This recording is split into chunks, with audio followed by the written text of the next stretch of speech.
नमस्कार जागृति जी। नमस्ते मैम, कैसे हो? मैं बहुत अच्छी हूँ, आप कैसी हैं? बहुत बढ़िया, बहुत बढ़िया। थैंक यू मैम, आज आपने मुझे इस प्लेटफॉर्म पे बुलाया। Thank you very much. Over to you. देश इंतजार अनदेखे कर सपने भी देश आपने इंतजार पूरे कर रहा करवाए। है। देश इंतजार कर रहा है आपकी कहानी का, आपसे सीखने के लिए। ओवर टू यू, आपके हवाले है। Thank you ma'am. मेरा नाम जागृति शाह है, अहमदाबाद गुजरात से हूँ। और बस बहुत अच्छे लेवल पे मोदी केयर के जीबीडी लेवल पे हूँ। मोदी केयर मेरी रग रग में है। मेरी एक आज सक्सेस स्टोरी बताना चाहती हूँ, मैं आपके सामने हूँ।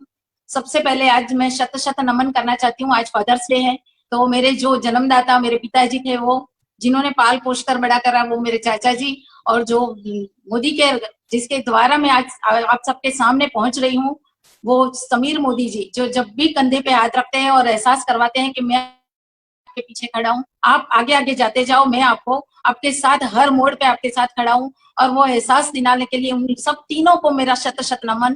और आज का इस सेशन में मैं सबका स्वागत करती हूँ। सब अपने जगह पे ठीक होंगे, स्वस्थ होंगे, और मोदी केयर के साथ हम ऐसे ही आगे बढ़ते जाएंगे। मेरा नाम जागृति शाह है, मैंने बताया। काफी टाइम पहले मैंने ये शुरू किया था, ये जर्नी। इससे पहले मैं मेरी थोड़ी बैकग्राउंड स्टोरी बताना चाहती हूँ। एक रिच फैमिली से बिलोंग करती थी, बहुत रॉयल फैमिली था। घर में जॉइंट फैमिली था, 6-7 बड़े लोग थे, चाचा चाची, दादा दादी, मम्मी पापा, बुआ। और एक उसी वक्त घर में एक 23-24 साल बाद एक नन्ही सी जान का आगमन हुआ। और पहली जो लड़की होती है उसको लक्ष्मी माना जाता है, और बहुत नजाकत से, प्यार से, लाड से मेरा आना हुआ इस धरती पे। पहला बच्चा था मेरी फैमिली का मैं, और बहुत लाड प्यार से सब मुझे पाल पोस कर बड़ा कर रहे थे। मैं 7 साल की थी, मेरा छोटा भाई 5 साल का था, और मेरा उससे छोटा भाई 2.5 साल का था। बहुत अच्छे से जिंदगी जा रही थी। मेरे पापा बहुत अच्छी पोस्ट पे थे, बहुत लग्जरियस लाइफ। उस वक्त भी मैं हमको खुली जीप में घुमाया करते थे। हमारे घर नौकर चाकर, मतलब बहुत रईस थे हम, और बहुत अच्छे से लग्जरियस लाइफ जी रहे थे। अचानक से क्या हुआ कुछ नहीं समझ में आया, एक बिजली सी आकर के गिर गई। 36 ईयर ओल्ड मेरे पापा सुबह उठे ही नहीं, बिस्तर से उठ ही नहीं पाए।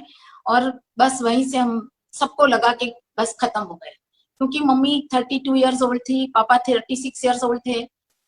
अचानक से कुछ ऐसा हो गया और वो उठे नहीं, तो लगा कि अब क्या करेंगे, कैसे आगे जाएंगे।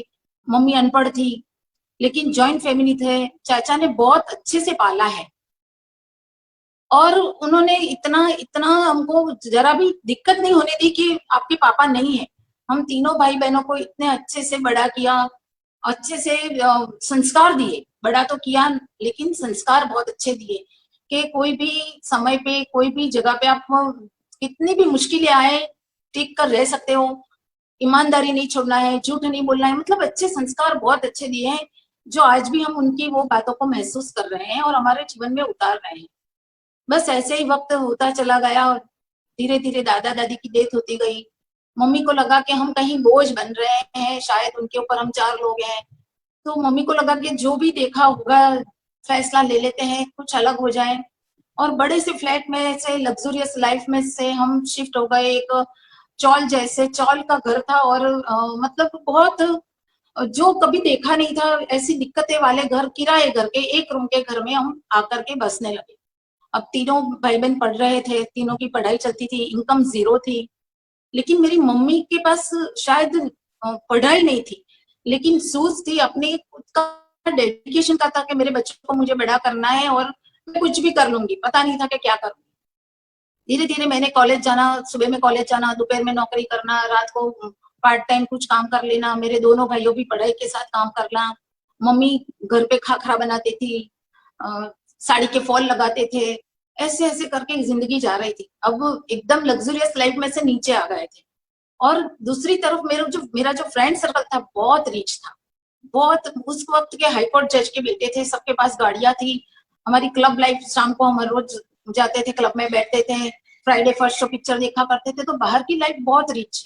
लेकिन अचानक से ये बदलाव आ गया घर की जिंदगी में, जहाँ घर में खाने के लिए गैस स्टोव कुछ नहीं था। एक पुराना स्टोव लेकर के निकले थे हम, जिसमें केरोसिन डाला जाता था। पानी के लिए लाइन में लगे रहना पड़ता था, केरोसिन के लिए लाइन में लगे रहना पड़ता था। केरोसिन बच जाए इसलिए गर्म पानी हम पत्तों के, सूखे पत्तों को जलाकर करते थे। मतलब बहुत स्ट्रगल वाली लाइफ थी। लेकिन धीरे धीरे धीरे टीम वर्क का मुझे तब पता चला। हम चारों ने मिलकर टीम वर्क में जो रात दिन मेहनत करके काम करा, खुद का घर लेने का सोचा, घर भी खुद का लिया। उससे पहले मेरी शादी की बात चल रही थी। मम्मी को ऐसा था कि मैं ऐसा लड़का ढूंढूं कि उसका खुद का घर होना चाहिए, जो मेरी बेटी को घर के लिए तो कोई दिक्कत ना आ जाए। ऐसा ही कुछ हुआ। अच्छे से घर के लड़के के साथ बात हुई, खुद का घर था, अच्छा फैमिली था, शादी कर दी गई। अच्छे से, बहुत अच्छे से, हमारी हैसियत के हिसाब से बहुत अच्छे से शादी भी कर दी। पता नहीं किस्मत में क्या लिखा था, मुझे नहीं पता। 1 डेढ़ साल भी नहीं, 1 डेढ़ महीना भी नहीं हुआ था और सासू माँ ने अचानक से एक दिन बोल दिया कि आप हमारे से अलग हो जाओ, अभी के अभी निकल जाओ, आप अपना खुद का घर बना लो। अब हम तो बिल्कुल शॉक के 1 डेढ़ महीने में क्या हुआ, आज भी मुझे नहीं पता चला कि वो क्या रीजन था। लेकिन हम पहने हुए कपड़ों के साथ निकल गए। 30 इयर्स की लाइफ में दोबारा जिंदगी जीरो से शुरू करने का वक्त आ गया। अब हाथ पैर हाथ में लिए पहने हुए कपड़े के साथ निकल तो पड़े। क्या करेंगे, कैसे करेंगे, कुछ पता नहीं था। हस्बैंड की इनकम उस वक्त 1200 रुपये था। एक किराए का घर लिया, 650 रुपया किराए में चला जाता था। मैंने बोला हस्बैंड को मुझे कुछ करने दो, नौकरी करने दो, कुछ करने दो। लेकिन वो मेल ईगो है, नई नई शादी है तो बोले कि नहीं, मैं तुझे कुछ नहीं करने दूंगा, मैं जो भी करना पड़े मैं कर लूंगा। नीयत उनकी साफ थी कि नहीं, मुझे तुझे कुछ नहीं करने देना है। लेकिन मैं देख रही थी कि स्ट्रगल तो दोनों ही कर रहे हैं और हम खुद के लिए कुछ बनाना चाहते थे, जिंदगी बनाना चाहते थे। मैंने घर पे अकाउंट ला करके लिखना शुरू करा। धीरे धीरे धीरे इनकम आती गई। अब मैंने फैसला कर दिया कि कुछ भी हो जाए, किराए के घर में नहीं रहना है, खुद के घर में चले जाए। थोड़े बनिए जो थे कि भी किराया भरने से अच्छा ईएमआई भर लेते हैं, तो खुद का घर तो थोड़े थोड़े करके हो जाएगा। ऐसे करके 1 बेड होल किचन का फ्लैट लिया। मेरा बेटा देर से आया था, थोड़ा शादी के बाद, थोड़े टाइम के बाद आया और थोड़े टाइम पे मेरा बच्चा हुआ। इस घर में जाने के बाद हमारा जिंदगी में मेरा बेटा आया। अब 3.5 4 साल का हुआ, तब तक तो कोई दिक्कत नहीं आई थी। फिर हुआ कि अब खर्चे बढ़ने लगे। स्कूल जाएगा, उनकी लग्जरी, मतलब लग्जरी तो नहीं सोच पाते थे उस वक्त, लेकिन लगता था कि भाई कुछ तो करना पड़ेगा। एक एक इनकम से कुछ अब होने वाला नहीं है। बच्चे के खर्चों के लिए, बच्चों की लाइफ के लिए कुछ करना पड़ेगा। पता नहीं ऊपर वाले ने कैसे मेरी बात सुन ली कि जो मेरी लग्जरी लाइफ थी, मेरे साथ जो लोग थे बहुत पैसे वाले लोग थे। अगर मैंने उन लोगों को बोला होता तो मुझे कहीं गवर्नमेंट की जॉब कुछ ना कुछ मिल जाता। लेकिन मेरी डेस्टिनी कुछ अलग थी कि भाई गवर्नमेंट की जॉब करके रिटायर्ड करके वही डिप्रेशन में 9 कलाक वाली जॉब नहीं करनी है। लेकिन मेरी डेस्टिनी कुछ अलग थी। तो अचानक से सेम सिचुएशन में मेरी फ्रेंड के साथ हुआ। मेरी फ्रेंड के हस्बैंड अचानक रास्ते पे बीपी बढ़ने की वजह से गिर गए और एक्सपायर हो गए। और उनके 3 बच्चे थे, जैसे हम 3 भाई बहन थे और ऐसे ही वही उम्र में ऐसे ही उनके साथ भी हुआ। अब वो फ्रेंड एक दिन मेरे घर उनकी अपलाइन को लेकर, मोदी केयर लेकर मेरे घर आए। अब मैंने तो कुछ सोचा नहीं, समझा नहीं। उस वक्त 1250 में मोदी केयर ज्वाइन करना होता था। 1250 कोई मायना नहीं रखता था। वो लेकर के तो आई थी मेरे घर। मुझे कुछ समझ में नहीं आ रहा था। मैं कॉफी बनाने चली गई, मेरे हस्बैंड ने कुछ समझा, क्या समझा मुझे नहीं पता। लेकिन हम दोनों ने ऐसा एक निश्चय लिया कि अगर हमारे 1250 खर्च करने से मेरी फ्रेंड के घर में कुछ इनकम होगी, कुछ उनको सहायता हो जाएगी, तो चलो कर लेते हैं। आए थे किसी को हेल्प करने के लिए, लेकिन मुझे नहीं पता था कि ये मेरी हेल्प करने आई है। जब आज मैं देखती हूँ तब मुझे पता चलता है कि वैसे मोदी केयर मेरे चॉइस से नहीं आया था, मेरी जिंदगी में बाय चांस आ गया था। लेकिन बैक ऑफ माइंड था कि मैं किसी की हेल्प कर लूं। ज्यादा मेरे पास कोई ताकत नहीं थी कि मैं उनको ज्यादा कुछ सपोर्ट कर पाऊं। लेकिन बोला कि चलो 1250 देने से उनको कुछ हेल्प हो जाती है तो ठीक बात। ऐसे करके मैंने मोदी केयर ज्वाइन करा। तब मेरी अपलाइन ने बताया कि भाई आपके घर को आपको लोगों को बुलाना पड़ेगा, इकट्ठा करो, हम आकर आपको कुछ समझाएंगे। बुला लिया, अड़ोस पड़ोस वाले को बुला लिया। अच्छे से ज्वाइनिंग आ गई, प्रोडक्ट अच्छे से निकल गई। धीरे धीरे करके उन्होंने, मुझे प्लान नहीं समझ में आया था, 12% पे पहुंच गई। तब जाके तो मैं एक मीटिंग अटेंड करने गई। तब पता चला कि ये तो कोई बिजनेस है और इसमें से कमाया भी जाता है। और पहले महीने में मैं आगे निकल गई थी, करीबन उस वक्त 6% के आगे निकल गई थी। और मेरा चेक भी अच्छा बन गया। पहले महीने 486 का चेक बन गया। अब बिल्कुल मेरे में तो आत्मविश्वास तो चला गया था। 10 साल से कुछ करा नहीं था, हाउसवाइफ और बच्चे की मां बन करके घर में बैठे थे। 2 व्हीलर 4 व्हीलर कुछ आता नहीं था। अब बिजनेस करना भी है तो कैसे करें, बोलना आता नहीं है, कोई कॉन्फिडेंस नहीं है। सुबह हस्बैंड चले जाते 11 बजे, दरवाजा बंद हो जाता, 7 बजे जब आते तब भी दरवाजा खुलता था। अब मोदी केयर का किट तो ले लिया, आ गया, 486 का चेक आया। आज तक मेरे पूरे फैमिली में सबको टू व्हीलर आता था, सब मुझे चिढ़ाते थे भी आपको नहीं आता है, सिर्फ आप अकेले ऐसे हो, क्यों नहीं आता है ये वो, लेकिन वो कॉन्फिडेंस ही नहीं था मेरे। जैसे मोदी केयर का चेक आया, मेरे नाम का चेक आया, पता नहीं कौन सा आत्मविश्वास आ गया। दूसरे ही महीने मैंने स्कूटी खरीदी, 600 रुपये का उसका ईएमआई आता था। मैंने बोला कि चैलेंज ले लो, पहला महीने का चेक 486 आया है तो 600 तो निकाल देंगे किसी भी हाल में। ऐसे करके मोदी केयर की जर्नी स्टार्ट करी। अब पहले दिन जो बिल्कुल अपोजिट, मेरी लाइफस्टाइल से बिल्कुल अपोजिट, मीटिंग में बुलाया तो मैंने पहले दिन मेरी अपलाइन को बोल दिया, देखो मैं वो मीटिंग ट्रेनिंग में तो मैं नहीं आ पाऊंगी, मेरा बेटा छोटा है। दूसरा, मुझे कभी स्टेज पे मत बुलाना क्योंकि मुझे बोलना नहीं आता है। तीसरा, मैं कभी अहमदाबाद के बाहर नहीं जाऊंगी क्योंकि बेटे को छोड़कर मैं जाना नहीं चाहती। घर में नेगेटिविटी भी बहुत थी ना उस वक्त। सब बोलते थे, जब शुरू किया तब सब बोलने लगे, अरे ये क्या कर दिया, क्या शैलेश भाई की इनकम में कोई दिक्कत है तो हम थोड़ा सपोर्ट कर ले, ऐसा कुछ हमको बिजनेस हमारा नहीं है, हमारा रॉयल खानदान है, ऐसा क्या करने तू चलिए। थोड़े बहुत आगे बढ़े तब भी लोग बोलने लगे कि ऐसा कुछ नहीं होता, ये बच्चे को और बेटे को छोड़ के कहाँ कहाँ जा रही है, कहाँ घूम रही है। मेरी मम्मी भी बोलती थी कि यार इतने सालों के बाद बेटा दिया है, खाने पीने का कोई वांदा नहीं है, क्या ये कर रही है बेटे को छोड़ छोड़ के लेकर के जाना। सब बोलते थे। देखो आज भी लोग बोलेंगे और बोलते रहेंगे हर कदम पे। आज भी लोग बोलते हैं इतना पैसों से क्या लगाव है, अब इस उम्र में बेटा बड़ा हो गया है, हस्बैंड कमाते हैं, तुझे कमाने की क्या जरूरत है, इतना पैसा पैसा क्यों कर रही है, अब तो मंदिर जाओ, पूजा पाठ करो, धर्म ध्यान करो, उसका वक्त है, कब तक पैसे कमाते रहोगे, पैसों के पीछे कब तक भागोगे। लेकिन वो सोच मेरी नहीं थी, मेरी सोच कुछ अलग थी। और बस ऐसे ही मेरा धीरे धीरे करके मैं आगे बढ़ती गई। अब दिक्कत वो थी, जब तक टू व्हीलर आता नहीं, कुछ आता नहीं था, एक हाथ में बच्चे को गोद में उठाती थी, एक हाथ में डेमो की, और घर से दूर बस स्टॉप होता था तब तक जाना, इस धूप में घूमना, मतलब दिक्कतें थी, चैलेंज थी, लेकिन मुझे कुछ करना था। मेरे सपने बड़े थे तो मुझे कोई हरा नहीं सकता था, क्योंकि सपने होते हैं वो सिखाया मोदी केयर ने। जब मैं मीटिंग ट्रेनिंग में थोड़ा थोड़ा जाने लगी तब मुझे उसमें पहले तो बताया गया कि आप अपने सपने लिखो। अभी ये तो सबसे बड़े चैलेंज थी, क्योंकि दिमाग में कोई सपने ही नहीं थे। अब मोदी केयर बोलता है, घर वाले लोग बोलते हैं ये क्या कर रही है, ऐसा कुछ नहीं होता, कोई सपने नहीं होते, चादर है उतने पैर फैलाओ, आराम से जी रहे हो तो ये क्या कर रहे हो। अब मैं तो फंस गई, मैंने बोला सपने लिखवाने लगे तो क्या लिखूं। पहला लिख दिया कि टू व्हीलर चाहिए, अब वो तो पहले महीने आ गया, दूसरे तीसरे महीने आ गया। फिर लिखा मैंने मोबाइल, उस वक्त मोबाइल भी तो एक लग्जरी मानी जाती थी, मोबाइल लिख दिया। सपने लिखने का बोला, चलो फॉरेन ट्रिप लिख तो दो, कुछ होने वाला तो नहीं है पता है, लेकिन लिखवाया है तो अब लिख दो। लिख दिया। अब उस वक्त मुझे नहीं पता था कि विजुअलाइजेशन या गोल सेटिंग का इतना पावर होता है। बस ऐसे ही बढ़ते गए 12% 18% डायरेक्टर हो गए, पहले सिल्वर हो गए। और उसी वक्त बॉम्बे में एक सितारों की रात करके मोदी केयर का इवेंट था, 15,000 लोग इकट्ठा हुए थे और पहली बार स्टेज पे जाना। अब मैंने बोला कि मैं तो नहीं जाऊंगी, बॉम्बे जाना ही नहीं है मुझे, लेकिन अपलाइन ने बोला कि नहीं वो तो जाना ही पड़ेगा। हम तीनों चले गए, मैं, मेरा बेटा छोटा और शैलेश, तीनों चले गए। सबसे पहले मिले अरुण जी को। सुरेखा जी मुझे कहीं दिखाई नहीं दिए, लेकिन अरुण जी को मैं सुनती बहुत थी पहले दिन से।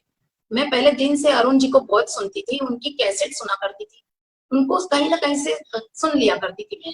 तो जैसे मैंने अरुण जी को देखा, मैं भागी दौड़ी उनके पास, बहुत लोग खड़े थे, कोई सिग्नेचर ले रहा था, कोई ये कर रहा था, कोई वो कर रहा था। मैंने बोला मैं अहमदाबाद से हूँ सर, आपको मैं सुनती हूँ, मुझे आपके जैसा कॉन्फिडेंस लाना है, मुझे भी आगे बढ़ना है, मैं क्या करूँ। तो उन्होंने कविश की तरफ हाथ करके उसके सर पे हाथ रखकर बोला, आज भी मैं विजुअलाइज कर रही हूँ वो अरुण जी की वो बातें, कि आपको कुछ करने की जरूरत ही नहीं है, आपके पास कुछ देखने की जरूरत नहीं, सिर्फ बच्चे को देखो, बच्चे को देखकर गोल बनाओ, सपने बनाओ, अपने आप आगे बढ़ते जाओगे और हो जाएगा। ऐसे करके सिल्वर रिकॉग्नाइजेशन हुआ और 15,000 लोग थे, खुले मैदान में था और बहुत बड़ा इवेंट था।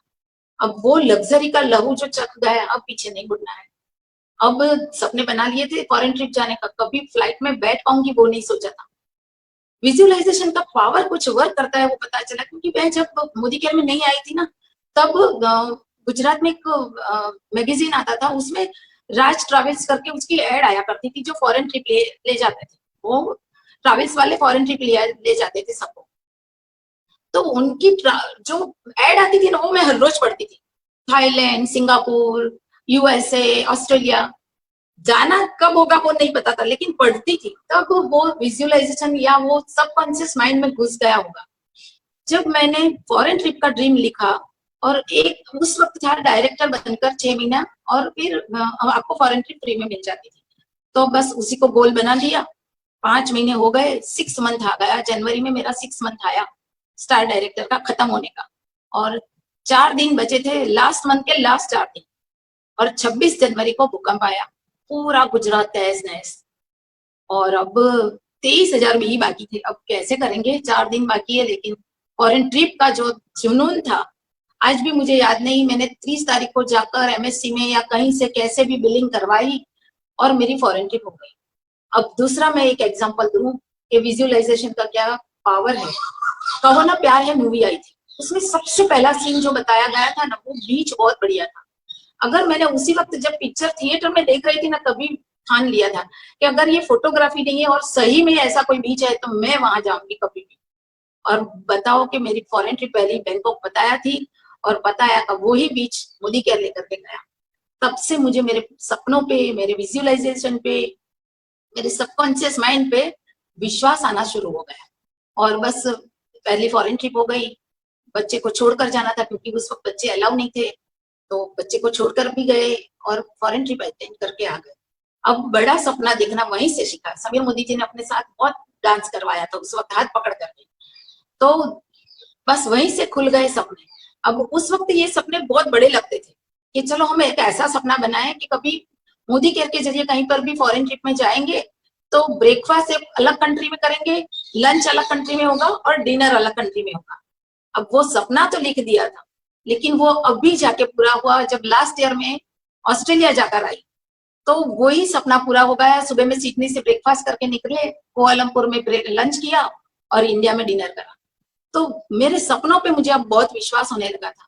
बस ऐसे ही जर्नी आगे बढ़ती गई, मोदी केयर का भी ग्रोथ होता गया, प्रोडक्ट्स बढ़ते गए। अब सपना बना लिया था कि लोगों के साथ जाना है, सिर्फ हमको कुछ अचीव नहीं करना है। धीरे धीरे आगे बढ़ती गई, स्ट्रगल बहुत करी। देखो मैं वो सपने की बात करूंगी, लेकिन साथ साथ स्ट्रगल की भी करूंगी। ऐसे ऐसे आसान नहीं है, कोई भी चीज आसानी से नहीं है। और उस वक्त लोग नेटवर्क मार्केटिंग को समझने को तैयार नहीं थे। मुझे एक्टिविटी में बहुत इंटरेस्ट था, मैंने एक्टिविटी में काम करा। कविश को, छोटे से कविश को लेकर गांव गांव घूमते थे हम, काम होता था, लेकिन फार्मर्स लेडीज को सुनने को तैयार नहीं थे, आमने सामने आने को तैयार नहीं थे। मैं कहीं पर जाकर कोई भी गाय का दूध कविश को पिला करके सुला देती थी। मतलब स्ट्रगल कर रहे थे। और मीटिंग ट्रेनिंग के लिए हमको बंबई जाना पड़ता था, तो वहां पे भी जाते थे। ऑफिस पे मीटिंग ट्रेनिंग होती थी, छोटे बच्चे को लेकर 2 कुर्सियां इकट्ठा करके मैं उनको सुला देती थी। उनका नाश्ता, उनकी ड्राइंग बुक 2-2, 3-3 घंटे लेकर के जाते थे। बच्चे बाहर खेलते रहते और हम ट्रेनिंग कर लेते, लिखते थे। आज बहुत अच्छे टूल्स है हमारे पास। उस वक्त मुझे याद है कि हम क्लोजिंग को भी एंजॉय करते थे, क्योंकि 3 दिन बैठना पड़ता था एमएससी पे। अपडेशन आता नहीं था, जो जो बिल बनाने आते थे वो भी हम लिखते जाते थे और ऐसे क्लोजिंग करते थे। लेकिन 3 दिन पिकनिक की तरह मनाते थे, और वो सिस्टम को भी एंजॉय करते थे। आज भी बहुत आसान सिस्टम हो गई है, बहुत अच्छा हो गया है, तो उस चीज को भी हम एंजॉय कर रहे हैं, पा रहे हैं, खुशी है। जैसे जैसे हम आगे बढ़ते गए, मोदी केयर में भी थोड़ा बहुत उतार चढ़ाव आता गया। बहुत सारे लोग आए, बहुत सारे लोग गए, लेकिन मैंने क्या करा, मैंने रिलेशन, मुझे आज भी वो पता है कि चेक कितने भी बड़े हो छोटे हो, वो मायने करते नहीं है ज्यादा, अगर ये बिजनेस रिलेशन का नहीं होता। मेरे बहुत सारी टीम में मेरे बहुत सारे लोग हैं कि जो बरसों से मेरे साथ हैं, और हम आज एक फैमिली की तरह है। आज मैंने ऐसे रिलेशन के साथ बिल्डिंग किया है ये बिजनेस को, कि हम बहुत इस बिजनेस की स्ट्रगल को भी एंजॉय कर रहे हैं। जैसे जैसे आगे बढ़ते गए, एक वक्त ऐसा आया कि शायद कुछ छूट गया, और अगेन बिजनेस मेरा, जैसे भूकंप आया फिर से उठाया, बिजनेस को भी फिर से उठाया। बिल्कुल जीरो होने चला था और फिर से उठाया। भूकंप की वजह से गुजरात में ही प्रॉब्लम थी, बाकी कहीं नहीं थी, तो कैसे भी करके उठा लिया। धीरे धीरे आगे बढ़ते गए, मोदी केयर को नहीं छोड़ा। मेरी मोदी केयर मेरी लाइफ में देखो बहुत बहुत मायने करके आया है, और रहेगा जिंदगी भर। आज तक पहले ऐसा लगता था कि मैं मोदी केयर के लिए काम कर रही हूँ। कहीं भी फंक्शन में जाते थे, लोग ताने देते थे, हाँ हाँ आप नहीं जाओगे तो मोदी केयर का सेल कम हो जाएगा, आपको तो मोदी केयर की मीटिंग पहले जाना चाहिए, आप तो यहाँ सोशल में कम आना हो रहे। सब कुछ सुना, लेकिन मोदी केयर की सेल तो मेरी वजह से कम नहीं होगी, लेकिन मुझ में कोई ना कोई फर्क आया। मोदी केयर के सपनों के साथ बाय प्रोडक्ट जो मिला ना, उसका कोई हम मुनाफा नहीं समझ सकते। मतलब बाय प्रोडक्ट हमको जो आया, आत्मविश्वास बढ़ा, मेरा गुस्सा बहुत था, मेरा वो गुस्से में मेरे डाउनलाइन के साथ वो मेरा प्यार था, मेरा गुस्सा सही था, लेकिन उस तरह से मुझे आज लगता है कि ट्रीट नहीं करना चाहिए था। तो लगता है कि गुस्से पे कंट्रोल आया, आत्मविश्वास बढ़ा, लोग पेशेंस बढ़ी, मेरे में धीरज नहीं थी, स्पिरिचुअल लेवल थोड़ा बढ़ा। तो बहुत सारे लोगों के सपने पूरे करने के ड्रीम, खुद के सपने के बदले लोगों के सपने बिल्ड करने में भी मजा आने लगा। और जैसे जैसे मोदी केयर बदलता गया, प्रोडक्ट्स आते गए, हमारे सपने भी अलग अलग होने लगे। अब आज तक तो 15 तो फॉरेन ट्रिप ले ली, तो फॉरेन ट्रिप बहुत मायना नहीं रखती। सुरेखा जी को आज भी पता है कि मैं पहली बार दिल्ली गई, इतना डरती थी, वो खुद लेने आए थे ना तो भी मैं डर रही थी। हम सूरत जाकर बिजनेस बिल्ड करते थे। ऐसा वक्त था, पूरी ट्रेन में हमारा रिजर्वेशन होता, हम पूरे दिन खाए पिए बिना शाम को जल्दी जल्दी ट्रेन पकड़ते, तो हाथ में सैंडविच और कॉफी लेकर चढ़ते, लेकिन हमारी सीट तक पहुंचते पहुंचते तो वो या तो गिर जाता या हाथ में नहीं रहता कुछ, और पूरे दिन भूखे प्यासे, मतलब बहुत स्ट्रगल किया। एक वक्त ऐसा था कि बहुत ठंड थी, यहाँ पे अहमदाबाद में दिसंबर में बहुत ठंड थी, और कविश को मैंने लेकर नहीं जा सकती थी। ग्रुप में किसी के पास कार नहीं थी, और एवरी मंडे हम यहाँ से 20 किलोमीटर दूर एक मीटिंग करने जाते थे, 6-7 लोग मिल करके। स्कूटर पे सब आते थे, इतनी ठंड थी, और इस दिन रात को हमको आते आते 1:30 बज गए। घर आकर के मैं रोने लगी। तो शैलेश बोला कि क्या हुआ? मैंने बोला रात को 1:30 बजे कोई देखेगा कि यार ये हस्बैंड घर पे बच्चा संभाल रहा है, ये लेडी कौन सा बिजनेस करके रात को 1:30 बजे आती है। तब जाके शैलेश ने बोला कि लोगों को जो बोलना है बोलने दे, मुझे पता है ना मेरी बीवी कहाँ है। तो वो जो बैकबोन मिल रहा, हर कदम पे मुझे जो सपोर्ट मिल रहा, तो उसी की वजह से मैं आज यहाँ पर पहुंच पाई। ऐसे ही स्ट्रगल होती गई। कई बार दूर के गांव में जाना होता था तो रात को 4 बजे हाईवे पे उतार देते थे। अब कहाँ जाए, डर जाते थे। लेकिन डर भगाने के लिए तो मोदी कैरी करना पड़ेगा। हर चीज का डर निकल गया है, अब कहीं पर कोई डर नहीं लगता। फिर मैंने 4 व्हीलर का ड्रीम बनाया। समीर मोदी जी आ रहे थे पहली बार अहमदाबाद, हमने उनको हाथी पे बिठा के उनका स्वागत करा, और उसी दिन मैंने मेरी पहली गाड़ी फ्रंटी छुड़ाई थी, और सब लोगों ने बहुत एंजॉय करा। ताज उम्मेद में उनका सेलिब्रेशन करवाया, और सबने बहुत एंजॉय करा। मतलब छोटे छोटे सपने को हम बहुत उस वक्त सेलिब्रेट करते थे और एंजॉय करते थे। पहली कार आ गई, दूसरी कार भी अल्टो ले ली। सुरेखा जी आए थे एक बार। अब उस वक्त सुरेखा जी ने मर्सिडीज खरीद ली थी, और मैं उनको एयरपोर्ट अल्टो में लेने गई थी। अब मुझे इतनी शर्म आती थी। सुरेखा जी को मैंने बताया कि मैम, मैं आपसे वादा करती हूँ मैं दोबारा आपको ये गाड़ी में लेने नहीं आऊंगी, मैं कोई बड़ी गाड़ी लेकर आऊंगी। बोल तो दिया था, लेकिन मेरा कोई सपना नहीं था, वैसे भी मेरे कार का कोई बहुत बड़ा शौक नहीं था। क्या हुआ नहीं पता, लेकिन अचानक से समीर मोदी जी वापस आए। समीर मोदी आजादी प्लान आया। पहले दिन से क्राउन के साथ मोदी केयर का नया प्लान आया, और वही जर्नी के साथ मेरा कारखंड शुरू हो गया। और सच बताऊं, जब सुरेखा जी आए तब मैं मेरी बलेनो लेकर के गई उनको एयरपोर्ट लेने, तो वो मुझे बहुत खुशी थी। मैम की एक चीज मैं बताऊं, मैम से मैं बहुत डरती थी माने मैं इतना ज्यादा रिस्पेक्ट करती थी कि मैं समझती थी कि यार ये बहुत बड़े लोग हैं, हम उनको कैसे ट्रीट कर पाएंगे। तो मैं मेरा बेस्ट देने को करती थी। मेरा घर छोटा है, लेकिन उन्होंने कभी वो एहसास नहीं करने दिया। उनके बड़प्पन की बात नहीं है आज, लेकिन एक अपलाइन कैसी होनी चाहिए वो मैं शेयर करने के लिए एक माफी चाहती हूँ सुरेखा जी से। लेकिन वो मैं बोलना चाहूंगी कि एक दिन वो सुबह में आए, मैं एयरपोर्ट से लेकर आई उनको, और जैसे मैंने रूम का एसी चालू करा, एसी नहीं चला, तो मैं घबरा गई। ब्रेकफास्ट तो कर लिया, फिर मैंने मैम को बोला कि मैम आज दोपहर में एसी तक आ जाएगा रिपेयर करने वाला, लेकिन अगर नहीं आया तो हम कहीं होटल में चले जाते हैं। तुरंत सुरेखा जी ने जो आंसर करा, मैं आज भी शॉक हूँ। उन्होंने बोला कि मेरे घर में मैं बैठी होती और अगर एसी बंद हो जाता तो क्या मैं होटल में चली जाती।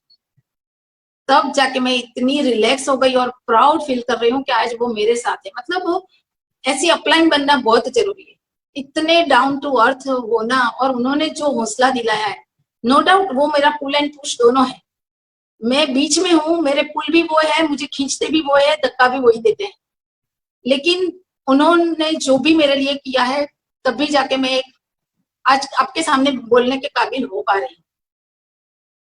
आगे आगे जाके उन्होंने बताया कि चलो और लेवल अचीव करो, आरबीडी होने का सपना बनाया, अब बेटा भी थोड़ा इंटरेस्ट लेने लगा था कि चलो मम्मी मैं भी थोड़ा इंटरेस्ट लेता हूँ। सुरेखा जी की बर्थडे थी, हम गए थे गोवा, वहां पे नेटवर्क आना थोड़ा मुश्किल था, क्रूज पे थे, सेलिब्रेट कर रहे थे। मेरे बेटे की और सुरेखा जी की दोनों की बर्थडे एक दिन पे है, 28 फरवरी। तो मैंने सोचा कि आज कुछ सरप्राइज दे दे। मैंने कविश को घर बैठे बोल दिया था कि तू कुछ भी कर ले, क्लोजिंग कर ले, आज आरबीडी बनते। और मैंने कोई मतलब पहले से फिक्स कोई गोल नहीं था, नहीं तो मैं प्रिपेयर करके जाती, कुछ नहीं था। लेकिन कविश ने इतना अच्छे से मैनेज करके दिया। और वो क्या टाइम था, पूरे क्रूज पे हम लोग थे, पूरे एंटायर मोदी केयर था, प्रशांत जी थे, और मेरा आरबीडी वहां पे डिक्लेयर किया गया। बहुत खुशी की बात थी। और मैडम आए अहमदाबाद जब वापस, तब उन्होंने बोला कि कोई भी चीज की वो ले लो आपको, कि जब तक जीबीडी नहीं हो जाओगे आपको कोई एक चीज जो बहुत मन पसंद है ना वो नहीं खानी। तो मैंने बोला कि अच्छा मुझे गोलगप्पे बहुत पसंद है, अब जब तक मैं जीबीडी नहीं होती गोलगप्पे नहीं खाऊंगी।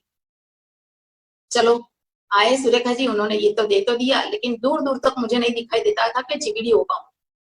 दिवाली का टाइम था, हम जा रहे थे ऑस्ट्रेलिया घूमने।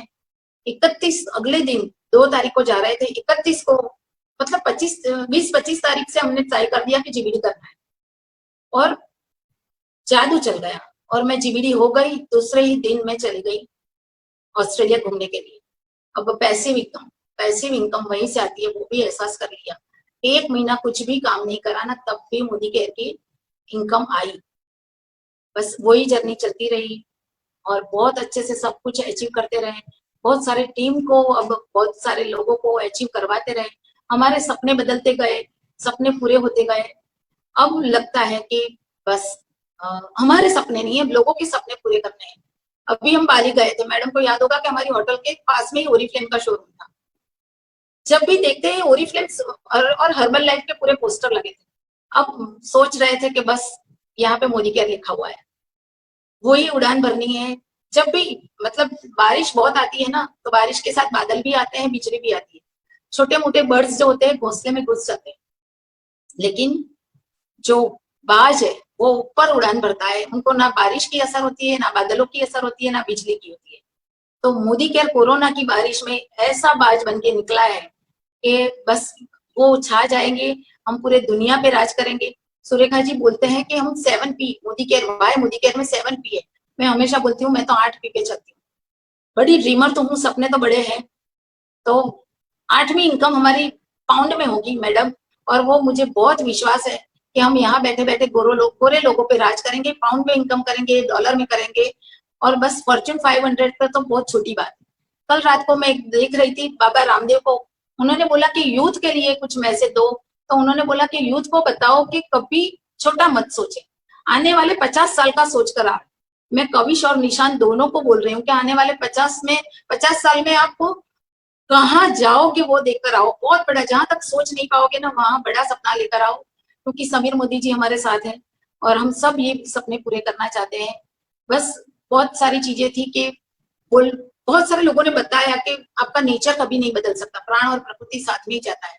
लेकिन मैं नहीं मानती, मेरी प्रकृति पूरी चेंज हो गई है, मेरा बिल्कुल बिहेवियर चेंज हो गया है। और बिल्कुल मतलब वो कहते हैं ना कि नेचर और सिग्नेचर कभी नहीं बदलते, लेकिन नेचर भी बदल जाता है और सिग्नेचर भी बदल जाते हैं। जब उंगली पे ठेस लगती है तो सिग्नेचर बदल जाती है, लेकिन दिल पे ठेस लगती है तो नेचर बदल जाता है। और दिल पे ठेस लगा करके हमने मोदी केयर को अपना लिया है। मैं मोदी केयर के लिए नहीं हूँ, मोदी केयर मेरे लिए नहीं है, हम दोनों एक हैं। बहुत लोगों ने बोला है कि अब धर्म कर्म करने का टाइम है, वो करो, लेकिन मेरा तो धर्म भी वही है, कर्म भी वही है। और अगर मेरे इस सेशन से किसी को कहीं भी कोई मेरी बात से कहीं हर्ट हुआ है तो मैं माफी चाहती हूँ। बहुत बहुत शुक्रगुजार हूँ सुरेखा जी का, क्योंकि कोई अटूट बंधन है मेरा और उनके बीच, वो आज मुझे नहीं पता, लेकिन भैया के साथ तो था। जब भी मैं सुनती थी मेरी कुछ गुजरात की पहली डायमंड बनी, पहली एमरल्ड बनी, तब भी भैया फोन पे आते थे, सुरेखा जी बात करवाते थे। मैं उनकी लैंग्वेज नहीं समझ पाती थी, लेकिन उनकी खुशी मैं महसूस कर पाती थी। मेरे रोंगटे खड़े हो जाते थे कि वो इतनी दूर बैठे बैठे भी मेरी खुशी को महसूस कर रहे थे। और बस उनकी दुआएं हैं आज हमारे साथ। और वही सब मेरे सपने हैं कि लोगों के, बच्चों की इतिहास बन जाए 2020 के बाद, कि मोदी केयर के साथ हमारे बच्चे और पूरे मोदी केयर फैमिली का ग्रोथ किस तरह से हो जाए। मेरी एंटायर टीम जो मेरे फैमिली की तरह है, और बस उनका प्यार यूं ही बना रहे। मेरी सब अपलाइन कंपनी का मैनेजमेंट, उनको सैल्यूट करना पड़े, बहुत सपोर्ट किया है, हर कदम पे सपोर्ट किया है। बहुत सारे सपने मैडम, आप पता है, 3 गाड़ियां, 3-4 घर, बहुत कुछ पा लिया है और बहुत कुछ पाने की तमन्ना बाकी है। Thank you very much ma'am.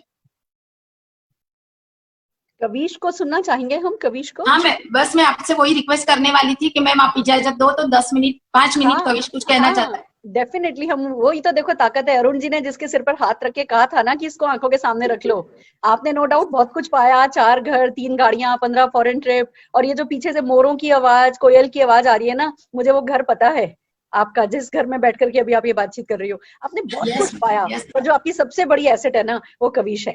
तो इसको हम जरूर सुनना चाहेंगे। Thank you ma'am. Good morning, morning friends. मेरा नाम कविश है और मैं मोदी केयर में सेकंड जनरेशन हूँ। मेरा एजुकेशन की मैं बात करूँ तो मैंने बीकॉम कंप्लीट किया है, एमकॉम कंप्लीट किया है और सीएस का फर्स्ट लेवल अचीव किया था। और मेरी मम्मी बहुत सालों से मोदी केयर में ज्वाइन थी और कर रही थी, वो मुझे पता था। और उनकी मैंने अचीवमेंट, सक्सेस और उनके साथ उनका हार्डवर्क और पेशेंस भी मैंने देखा हुआ था। बट मुझे मोदी केयर का पावर नहीं पता था, नेटवर्क मार्केटिंग का पावर नहीं पता था, तो मैं फोकस नहीं करता था मोदी केयर पर, क्योंकि मेरे को सीएस बन के मुझे प्रैक्टिस करनी थी। बट कुछ ऐसा वक्त आया कि अहमदाबाद में जो सीएस का कोचिंग क्लास थे बढ़िया वाला, वो बंद हो गए और मेरे को आगे पढ़ाई के लिए बॉम्बे जाना होता था, तो मैं वो ऑप्शन नहीं सिलेक्ट करना चाहता था। तो मैंने कुछ अलग ऑप्शन सोचता था कि मैं क्या करूँ अब। तब मेरे दिमाग में मोदी केयर का एक ऑप्शन आया कि मम्मी इतने सालों से कर रही है और सीएस करने के बाद कुछ एश्योरेंस नहीं था कि जॉब मिलेगी या कुछ काम मिलेगा कि नहीं मिलेगा। और तब मैंने थोड़ा मोदी केयर में इंटरेस्ट लिया, थोड़ा उनका फ्यूचर देखा, मैंने थोड़ा फोकस बदला। और एक ऐसा वक्त आया जो मेरी लाइफ का टर्निंग पॉइंट है, और वो है कि जब सुरेखा जी अहमदाबाद सेमिनार के लिए आए थे और आफ्टर सेमिनार वो घर पे आए, तो मुझे एक बात की मुझे अभी भी याद है। उन्होंने बोला कि मैं 1 हफ्ते के लिए आपको एक ऐसी जगह पे भेजता हूँ कि जो आप वहाँ पे आप एक बार देखो कि वो लोग क्या करते हैं और कैसे करते हैं। और उन्होंने मुझे एक बेहतरीन टीम के साथ भेजा, और वो मैं उनको गुरु भी मानता हूँ, और वो है अमृतसर पंजाब से mister Munish Chopra and Pooja madam. और उनकी टीम का भी मैं शुक्रगुजार हूँ कि मैंने बहुत कुछ उनसे सीखा। 1 हफ्ते के लिए मैं अमृतसर गया सुरेखा जी के कहने से, और मैंने वहाँ पे 3 दिन का सुरेखा जी का बूट कैंप भी अटेंड किया। और बाद में 3-4 दिन मैंने लीडर्स के साथ फील्ड वर्क भी किया, और मैंने देखा कि उन लोगों को एज ए जेम्स, उन लोगों की कैरियर मोदी केयर है, उनके सपने, उनकी हार्डवर्क, और वो कैसे काम करते हैं। और मैंने देखा कि बहुत सारे प्रोफेशनल्स, माने डॉक्टर्स है, मुनीश सर सॉफ्टवेयर कंसल्टेंट है, वो बावजूद भी वो फुल टाइम मोदी केयर करते हैं। तो मुझे पता लगा कि मोदी केयर में कुछ तो पावर है, तो ये लोग फुल टाइम मोदी केयर करते हैं। फिर मैंने अहमदाबाद आके डिसीजन लिया कि मैं अभी पढ़ाई नहीं करूंगा, मम्मी का जो सपोर्ट, मम्मी का जो लेवल है वहां से मैं शुरू करूंगा। और मुझे पता था कि मम्मी का जो लेवल था, और मैं जब स्टार्ट किया, मम्मी ने मुझे एग्जीक्यूटिव डायरेक्टर बनाया था, बट मैं मेरी खुद के ऊपर मैं करना चाहता था। तो मुझे आज अच्छा लगता है कि मैं इस महीने सीनियर एग्जीक्यूटिव डायरेक्टर होने जा रहा हूँ, और दिसंबर तक मैं उसमें से कार भी लूंगा और 1 लाख प्रति महीना मैं कमाने वाला हूँ। मुझे ये मेरा गोल है। और मेरा एक जो नजरिया था वो लॉकडाउन की वजह से बदल गया।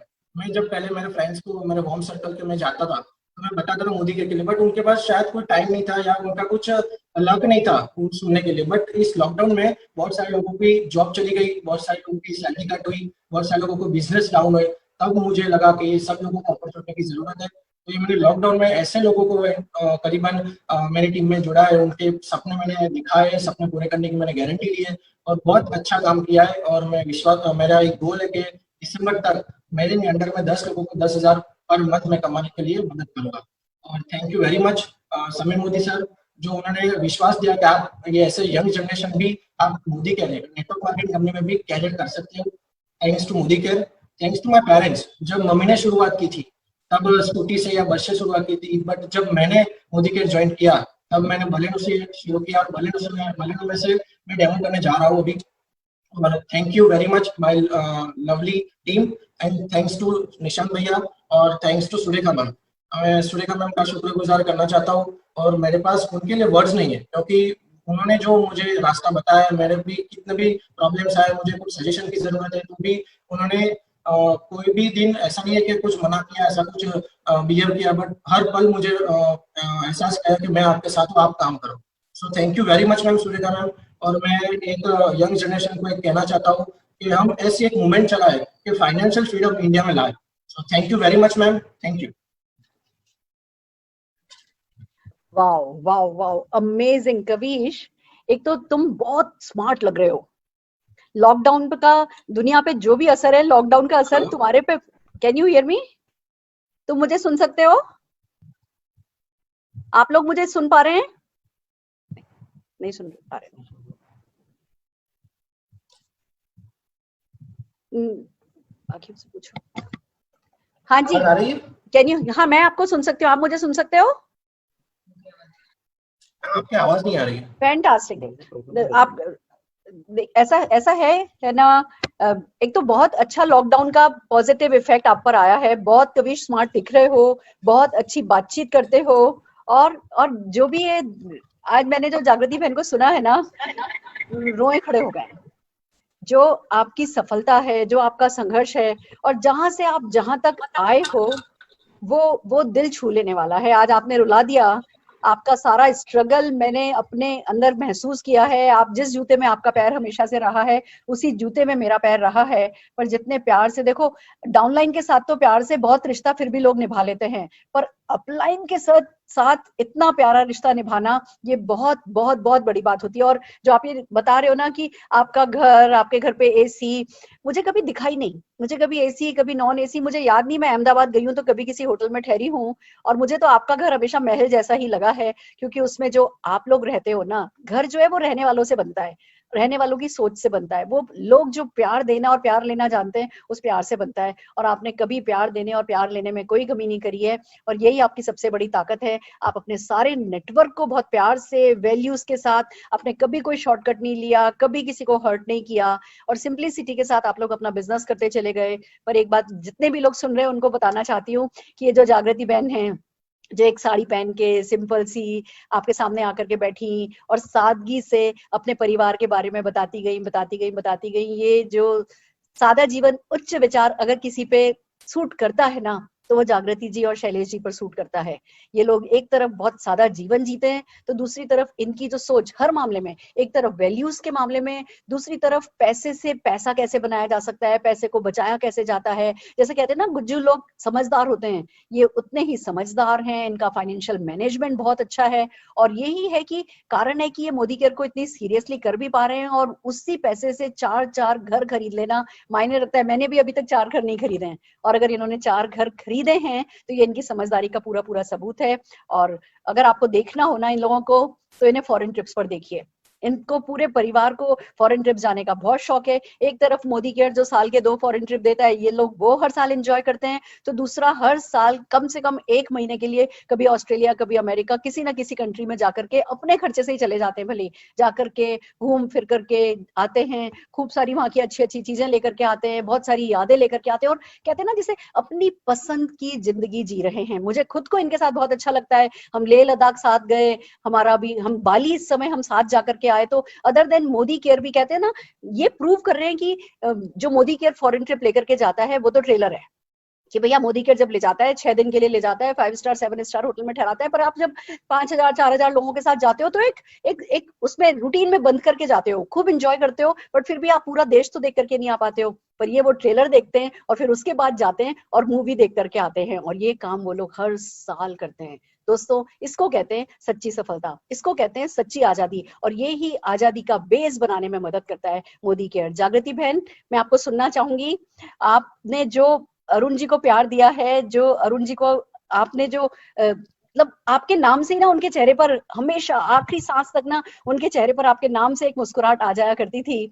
बहुत प्यार आपने उनको दिया, बहुत प्यार उन्होंने आपसे पाया, और बस ये रिश्ता ऐसे ही खूब गहरा होता जाए, खूब मजबूत होता जाए, और आप खूब तरक्की करो, करोड़ों रुपया कमाओ, कबीश बहुत सफलता पाए, कबीश सारे रिकॉर्ड ब्रेक कर दे। मैंने एक बात सोची है, अभी जब लॉकडाउन खत्म हो जाएगा तो ये जितने भी सेकंड जनरेशन बच्चे हैं, नीना फिलिप का बेटा है, संजय साहू जी के बिटिया है, प्रमोद जी का बेटा है, अपना कविश है, निशांत है, ये जितने भी सेकंड जनरेशन है ना, इन सबके लिए एक 30 डेज का बूट कैंप करूंगी दिल्ली में। 30 दिन यहाँ पे इन लोगों को कहीं ठहराएंगे, कहीं रखेंगे, सुबह से शाम जो नेटवर्क मार्केटिंग के गुर होते हैं वो सिखाएंगे, मतलब दिन में 2 घंटे सिखाएंगे और 12 घंटे कहेंगे जाके फील्ड पर जो करने को कहा है वो करके आओ। इन लोगों की ऐसी ड्रिलिंग ग्रिलिंग करेंगे, जो काम हमने 24 साल में किया है ना, वो इन लोगों से 24 दिन में करवा लेंगे।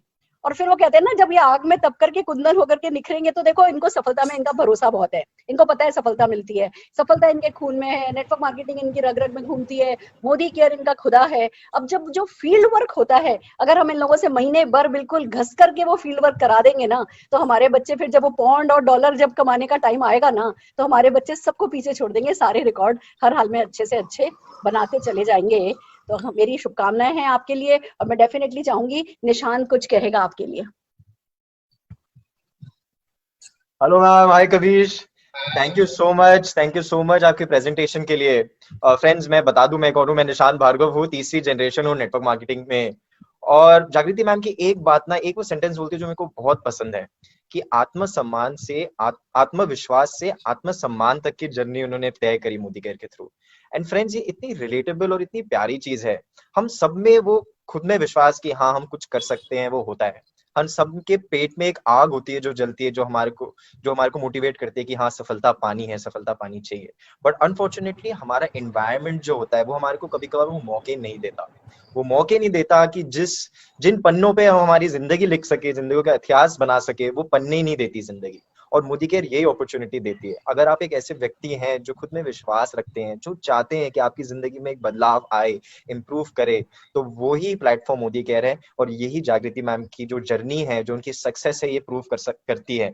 इनकी कहानी इतनी प्यारी, इतनी रिलेटेबल है कि डर है, फियर ऑफ द अननोन। हम कभी कभार बहुत सारी चीजें इसलिए नहीं करते क्योंकि हमारे को डर लगता है कि आगे क्या होगा।